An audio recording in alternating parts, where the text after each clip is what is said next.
Again, Roxanne Vega was only 6 minutes late, and there were a few war crimes. But in a galaxy run by extremely accurate extraterrestrials with synchronized breathing cycles, being late could qualify as a felony.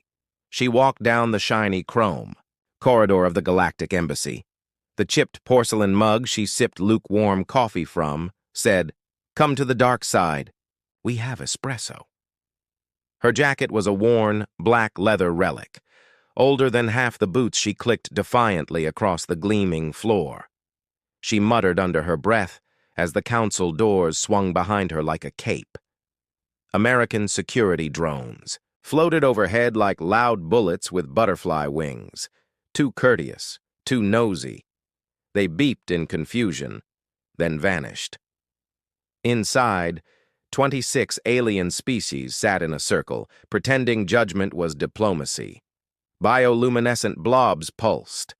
6 armed sandfolk blinked beside 12-eyed lizards, and then silence as Roxanne entered without even a bow.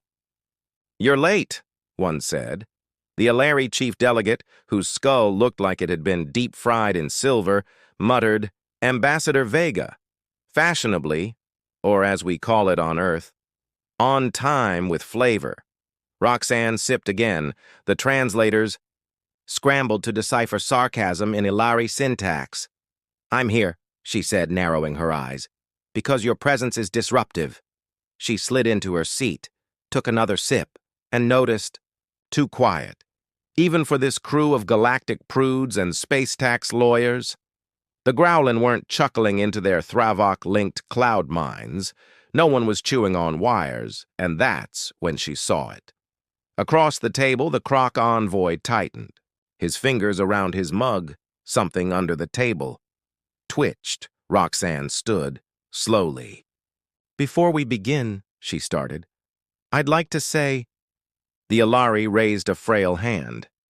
"We are aware of the procedures of this council." Her words trailed off, because she'd seen this before. Click, the lights dimmed. And then, we were slain. Roxanne set her mug down. A faint laser traced across her chest. The shot came without warning, straight above the heart.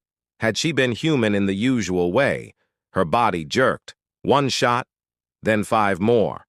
Left lung, intestines, lower spine, neck, side. She stood a second too long, then collapsed like a tree. No one screamed, not even the vents seemed to breathe. Wet chirps from the Growlin Alari exhaled through her gills. Clean work. Android guards approached. Glowing joints, smooth white alloy. Roxanne's body was dragged away like trash. No protest, no scandal. In a room full of dry formality, her death was a convenience. "Peace," they said. But in the maintenance hallway behind, the council chamber, an android blinked blue. Its partner reached for the brain shredder. Then, twitch. Roxanne's hand moved. The android paused. System abnormality. And then, she sat up. "Okay," she groaned. "That hurts." Her eyes were steel. Her lip was split, and her mug still fractured but intact. She grabbed the android's wrist, crushed it, and when the second bot reached for its shock lance, she drove a fist into its core. Sparks flew. Above, the embassy grid activated.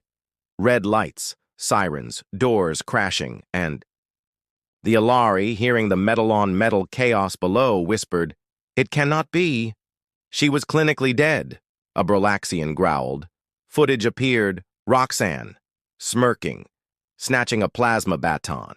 "That's for shooting me in my favorite jacket," she muttered. She pocketed her mug. 7 shots. Good effort. She rounded the corner. 3 elite guards in black composite armor raised rifles. "Ambassador Vega," said the lead. "Stand down, or be deatomized." She leaned in.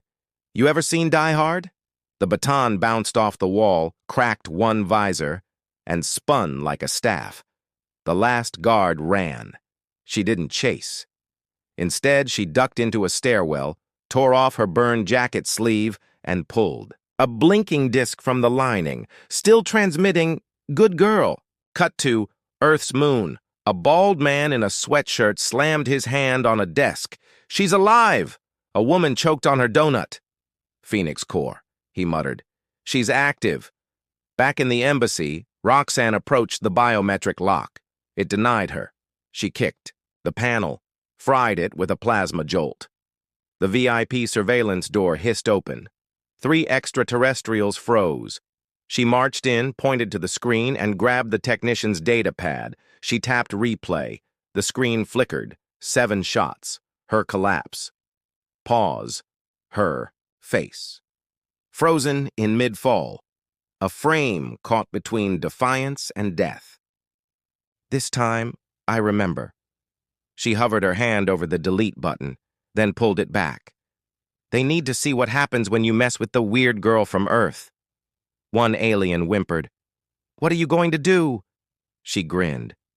Visit the kind people who run the Alari Training Center on Clive 7. A few hours later, word spread, General Vega, alive, armored, leaving the Galactic Embassy. The Ghostbusters theme echoed through the halls. I don't think she cares. The intelligence. Director whispered, cut to Roxanne's ship, covered in bumper stickers and profanity, bandaged, wounded, grinning. She typed one reply. Too late. Wrong animal, and vanished into Slipstream. Cut to Nomad Bay, a planet with 3 moons and no smiles, a Lari training compound. She didn't dock, she crash-landed. 3 motion sensors died. She stepped out, a gun in one hand, half-finished vending. Coco in the other, the turrets locked on, lasers turned red. She dove, bolts flying, her mug exploded. Oh, you've done it now! She yanked a sensor tower hood, hurled it, jammed the turret, boots hit gravel. She ran. At the wall's edge, a maintenance hatch. God bless lazy contractors. She kicked. She was in. Inside, silence, electric hums, alien glyphs, boots echoed. Behind a glass panel, 2 recruits stared at her on a monitor. She's holding a Kevlar coffee thermos. What do you do? They did nothing. She went deeper. Heat rose. So did tension. In the observation corridor, she saw them, recruits, forming a circle around a hologram of a cartoonish human. Instructor, Tally, species, in full combat gear. Is your adversary erratic, nonsensical, dangerous? You will learn to foresee chaos. Then, the door behind Roxanne exploded. Smoke filled the corridor, and she stepped through. A collective sigh pierced the air, as something called D.A. Hard was thrown into a plasma tank. Somewhere in the shadows of the Earth delegation box, an acting ambassador named Roland fell, like a bureaucratic jellyfish. Gray, dressed in a navy blue suit, stirred his tea and grinned wearily, like a man who, somehow, knew he was winning, but wasn't sure why. He added, smooth, we warned you, as if stating a fact. Not an accusation. You claimed that Roxanne Vega was quirky, but I stated that she was Earth's insurance policy. And when diplomacy failed, he took a sip of her. Congratulations. Alari slapped a 3-fingered fist on his console. After cashing the policy, Roland might have said, you should not have shot her 7 times and buried her in your basement, if it weren't for the fact that it might have been an act of war. The guttural, buzzing warble of 100 voices exploded in the Senate. Tongues in unison rose with indignation. Above them, the vault shimmered, failing to convey composure. A blurry video of Roxanne storming into a training session appeared on the screen beneath the central podium, crowbar in hand, referencing Independence Day, before detonating an EMP grenade with the words, "Welcome to Earth." Every delegate rewatched it. Varnak murmured. She's not a soldier. She's a cultural weapon, said the Minister of Threat Analysis, as he swirled his tea. Now you're getting it.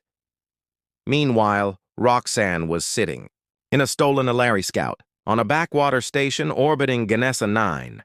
Humming Toto's Africa, bleeding from the elbow, she devoured a protein snack shaped like a grenade. Her ship's AI buzzed as she scanned blueprints with the same ferocity someone uses duct tape to win. A bar fight.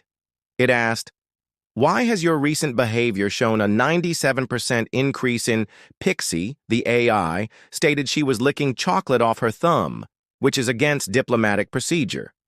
Would you like a playlist hit? Sometimes peace is gained with gunfire." Not brunch.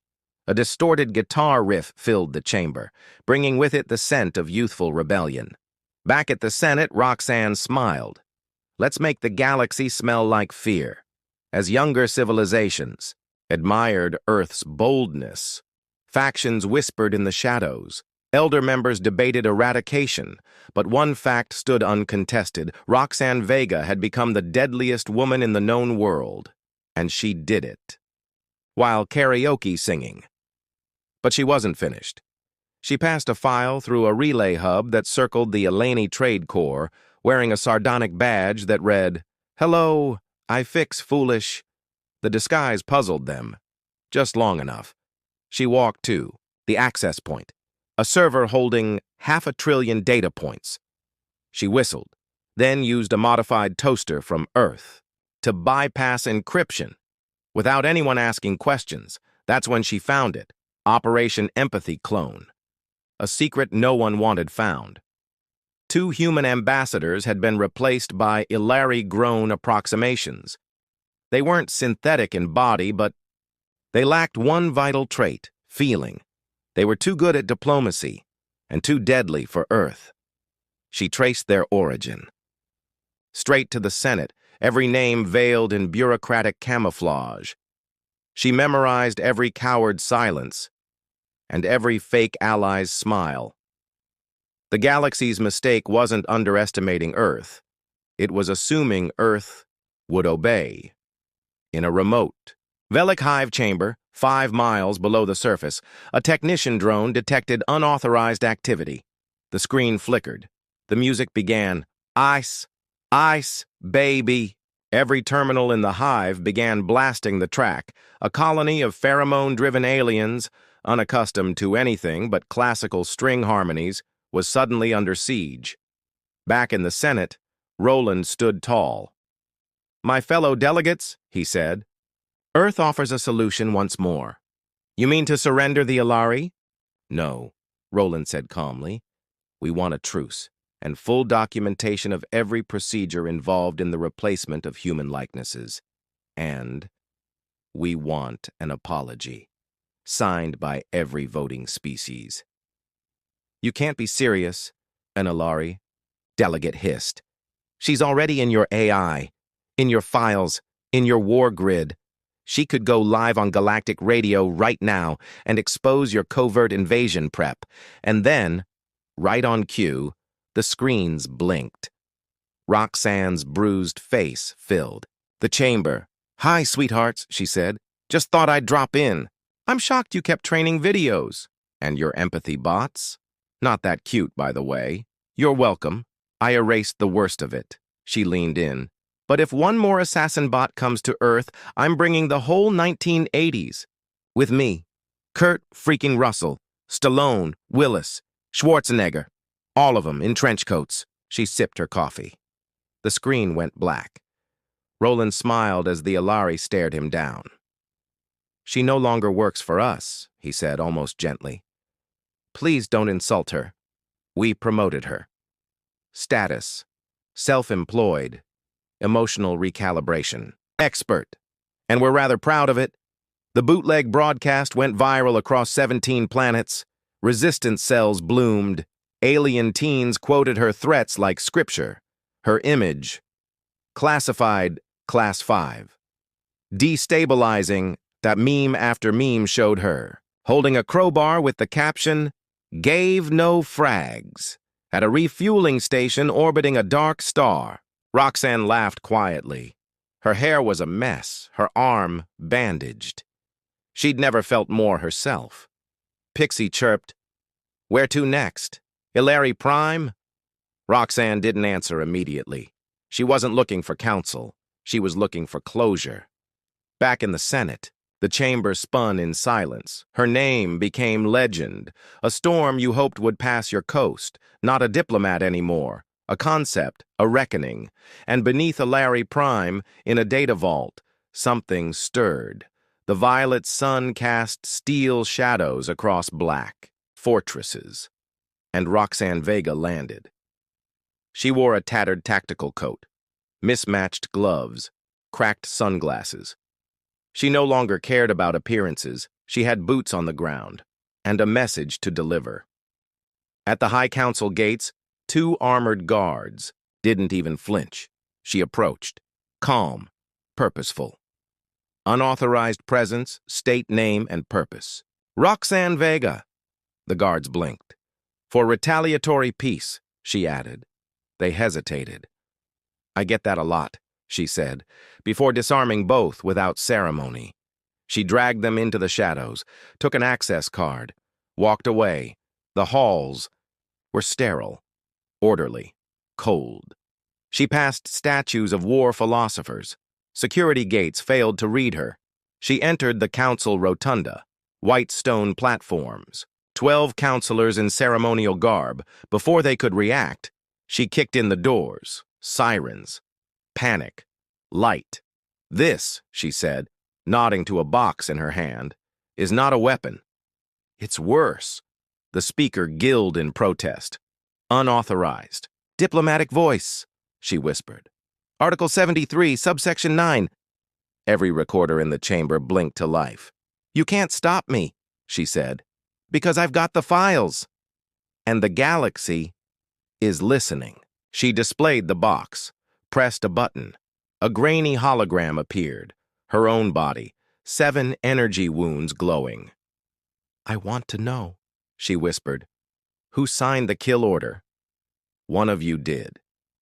And if no one talks, I'll use chewing gum and a mixtape to drop this entire building into the ocean.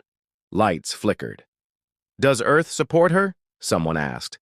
I am Earth, Roxanne replied, with a crowbar and a grudge. Then a noise, soft padding. Dozens of soft-footed shapes slinked from the ceiling vents, cats, tabbies, Siamese, all wearing vests labeled Property of Earth. One meowed, another knocked a priceless artifact off a console. You sent cats? A horrified voice cried. They're therapeutic weapons, a security officer answered, each one armed with quantum tracker bombs and weaponized purring. Not resist, and don't try to pet them, unless invited. And just as bots moved in, Chairman Meow, a gray tabby, shed on ceremonial robes, and every AI in the chamber crashed.